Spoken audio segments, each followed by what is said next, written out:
am studying in BSc second year in Sangameshwar Autonomous College, Solapur. So today I am going to teach you how to find the gravitational field of distributed mass. तो मैं आज आपको gravitational field निकालना सिखाता हूँ। तो gravitational field first of all हम देखेंगे ग्रेविटेशनल फील्ड किसे कहते हैं और ग्रेविटेशनल फील्ड कैसा निकालते हैं। तो हेडिंग होगा ग्रेविटेशनल फील्ड।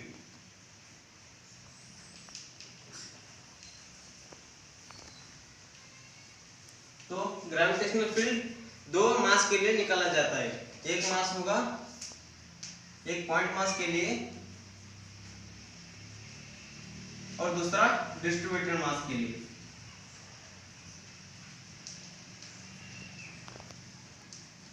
अगर हमें डिस्ट्रीब्यूटेड मास के लिए ग्रेविटेशनल फील्ड निकालना है तो हमें पॉइंट मास के लिए ग्रेविटेशनल फील्ड कैसा निकालते हैं वो आना जरूरी है। तो फर्स्ट ऑफ ऑल हम पॉइंट मास के लिए ग्रेविटेशनल फील्ड निकालना सीखेंगे। तो हेडिंग ग्रेविटेशनल फील्ड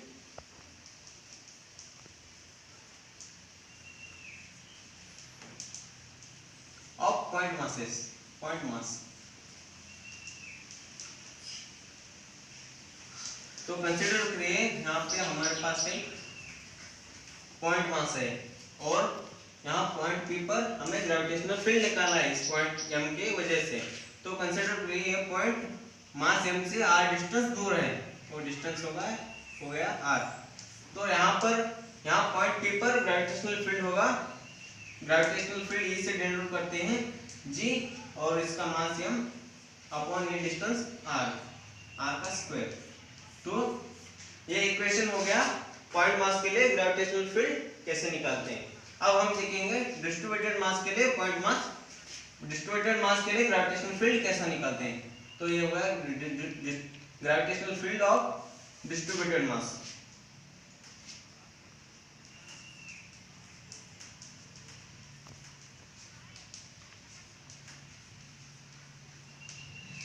मैं यहाँ आपको एक जनरल इक्वेशन सिखाता हूँ। उस जनरल इक्वेशन से आप किसी भी डिस्ट्रीब्यूटेड मास का ग्रेविटेशनल फील्ड निकाल सकते हैं। तो कंसीडर करिए एक सर्कल का एक आर्क कंसीडर करिए और ये सेंटर से आर डिस्टेंस दूर है। एक सर्कल का आर्क है, इस आर्क को एक वायर की तरह ट्रीट कीजिए।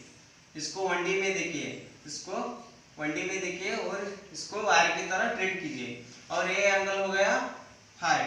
तो इस फाई को दो हिस्सों में तोड़ दीजिए। तो ये हो गया π/2 और ये हो गया π/2। तो हमें तो डिस्ट्रीब्यूटेड अब हमें ये कंसीडर करें इसका मास है m, तो इसका रेडियस है r। तो हमें इस मास की वजह से डिस्ट्रीब्यूटेड मास की वजह से ग्रेविटेशनल फील्ड निकालना है। तो हमें तो डिस्ट्रीब्यूटेड मास के वजह से ग्रेविटेशनल फील्ड कैसे निकालते हैं मालूम नहीं, इसलिए हम क्या करते हैं इस डिस्ट्रीब्यूटेड मास को स्मॉल डीएम मास में तोड़ देते हैं। कंसीडर करिए एक स्मॉल मास डीएम है और इस डीएम एंगल से ये सेंटर से एंगल बनाता है डी थीटा और इस डीएम मास को हम इधर बाहर निकालते हैं। कंसीडर करिए यहाँ पर है डीएम मास और डीएम मास ये एंगल से इस सेंटर से एंगल बनाता है, ये सेंटर से एंगल बनाता है डी थीटा। तो ये स्मॉल और ये मिडल पॉइंट है, इस मिडल पॉइंट से डीएम मास थीटा एंगल दूर है। तो इस डीएम मास की वजह से ग्रेविटेशनल फील्ड होगा। कंसीडर करिए एक पॉइंट मास है, इस पॉइंट मास की वजह से ग्रेविटेशनल फील्ड होगा, ग्रेविटेशनल फील्ड इस तरह होगा।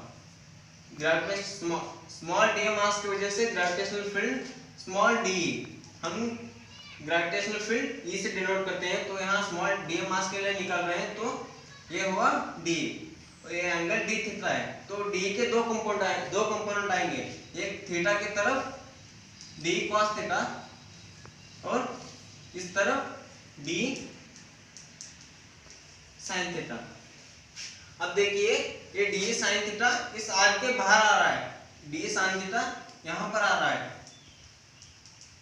तो D sine theta out of arc आ रहा है, मतलब इस डी साइन थीटा को हम ग्रेविटेशनल फील्ड निकालने में कंसिडर नहीं करेंगे। क्यों नहीं करेंगे? ये आर्क के बाहर आ रहा है। तो अब हम देखेंगे यहाँ पर एक डीएम मास देखेंगे। इस डीएम के मास की वजह से इस डीएम के मास के दो कंपोनेंट होंगे, यहाँ पर डी साइन थीटा और ऊपर आएगा डी कॉस थीटा, और डी साइन थीटा दोनों कैंसिल हो रहे हैं, इसलिए हम डी साइन थीटा को ग्रेविटेशनल फील्ड निकालने में कंसिडर नहीं करेंगे। इसकी वजह से डी साइन थीटा यहाँ पर कैंसिल होगा। तो अब हम अब ग्रेविटेशनल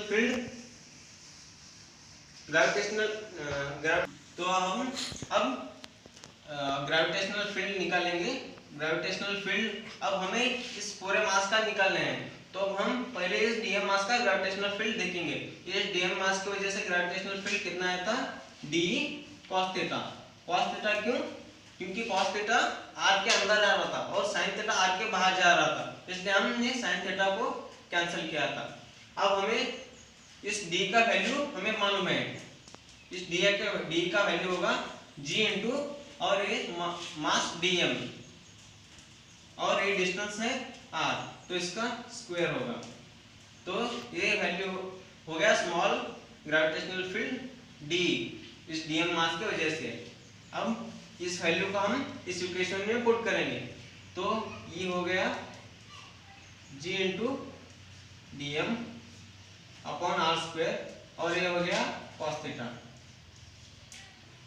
अब यहाँ पे देखिए ये जी कांस्टेंट है और आर भी कांस्टेंट है, इसलिए इस दोनों को हम बाहर निकालते हैं। जे अपॉन आर स्क्वायर, तो इंटीग्रेशन में बनता है cos theta into D theta, cos theta into DM. तो अब हम कॉस थीटा को डीएम से इंटीग्रेट नहीं कर सकते, इसलिए हम इस डीएम को डी थीटा में कन्वर्ट करना होगा।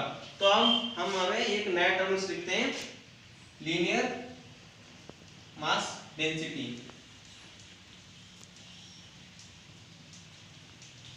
हमें पता है लीनियर मास डेंसिटी 1D के लिए निकाला जाता है और ये होता है lambda is equal to mass per unit length.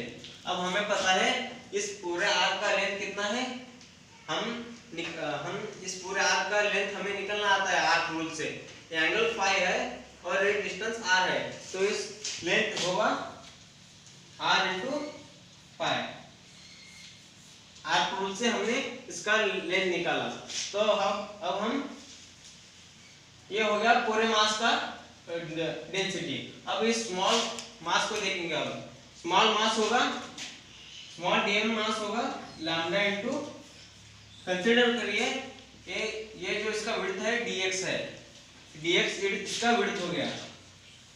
इस dx विड्थ को इस dx विड्थ का वैल्यू हो गया dx इज इक्वल टू ये डिस्टेंस r है और ये एंगल स्मॉल एंगल है d थीटा।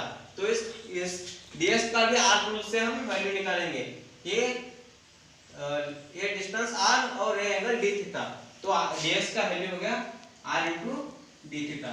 अब हम इस dx का वैल्यू इसमें पुट करेंगे, तो dm हो गया lambda into r into d theta. अब इस dm का वैल्यू इस इक्वेशन में पुट करेंगे, तो ये हो गया लीनियर मास डेंसिटी। अब हम इस इक्वेशन में वो वैल्यू पुट करेंगे, तो ये हो गया g कांस्टेंट और r कांस्टेंट है तो बाहर है, तो dm का वैल्यू हम निकाल लेते lambda into r into d theta और ये cos थीटा पहले से है। तो आप यहाँ पर देखिए ये लैम्डा भी कांस्टेंट है और r भी कांस्टेंट है, ये दोनों बाहर आएंगे, तो g अपॉन r स्क्वायर और यहाँ पर लैम्डा इंटू r और इंटीग्रेशन में बचेगा cos theta into d theta. अब हम यहाँ पर निकलेंगे।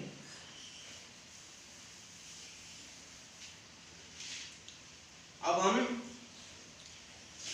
ये हो गया g upon r square lambda into r और इंटीग्रेशन में cos theta into d theta.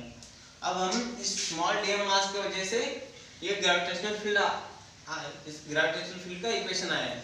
अब हम इस पूरे मास के लिए ग्रेविटेशनल फील्ड निकालना है, तो इस पूरे डीएम मास आने के लिए हम इस इंटीग्रेशन का लिमिट देखेंगे। लिमिट ये हमने इस पूरे एंगल को माना है पाई, और पाई को दो हिस्सों में तोड़ दिया है, यहाँ पाई/2 और यहाँ पाई/2। तो हम लिमिट लिखेंगे, यहाँ -पाई/2 और यहाँ +पाई/2। इससे क्या होगा, हम ये पूरे डीएम मास को इस इंटीग्रेशन में इंटीग्रेट कर सकेंगे। तो यहाँ पर देखिए ये आर और ये आर कैंसिल हो गया, जी λ/r बच गया। तो यहाँ पर लिमिट क्या आया, -पाई/2 से +पाई/2, और यहाँ cos theta into D theta. अब हमें मालूम है cos थीटा का इंटीग्रेशन होता है sin थीटा, तो अब हम यहाँ लिखेंगे gm/r, cos थीटा का इंटीग्रेशन हो गया sin थीटा, और यहाँ पे लिमिट है -sin थीटा से -पाई/2 से +पाई/2। अब यहाँ देखिए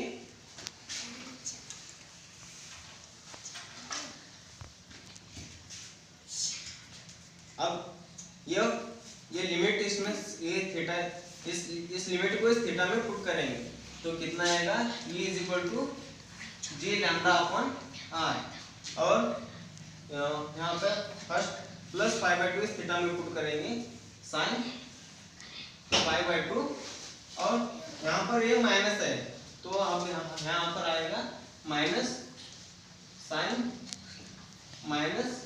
पाई/2। तो अब हमें मालूम है -sin पाई/2 होता है, हमें मालूम है sin थीटा होता है sin थीटा, ये हमें मालूम है sin थीटा = -sin थीटा।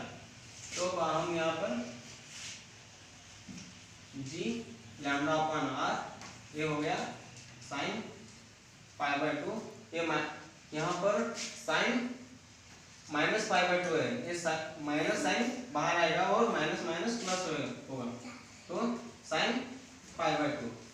तो यहाँ पर वैल्यू आएगा g λ/r इंटू ये sin पाई/2 प्लस sin पाई/2 होगा 2 इंटू sin पाई/2। तो यहाँ पर वैल्यू आया, तो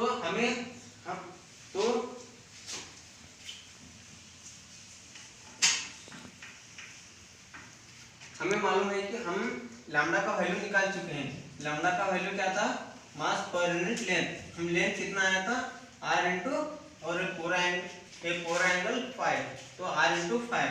तो इस लैम्डा को वैल्यू को हम उस इक्वेशन में पुट करेंगे, तो lambda = mass upon r into 5।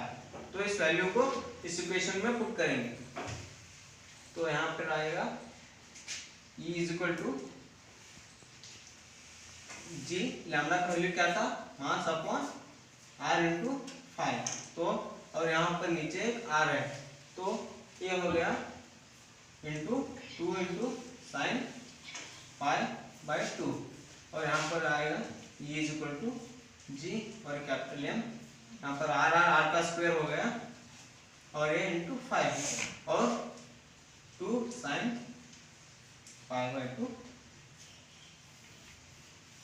ये हो गया general equation for gravitational field. तो ये हो गया जनरल इक्वेशन किसका, डिस्ट्रीब्यूटेड मास का। ये आ गया डिस्ट्रीब्यूटेड मास का, कैसे हम ग्रेविटेशनल फील्ड निकालेंगे। तो ये इस इक्वेशन से हम किसी भी डिस्ट्रीब्यूटेड मास का ग्रेविटेशनल फील्ड निकाल सकते हैं। तो फ्रेंड्स ये मेरा फर्स्ट वीडियो है, और मैं हैप्पी भी हूँ क्योंकि ये मेरा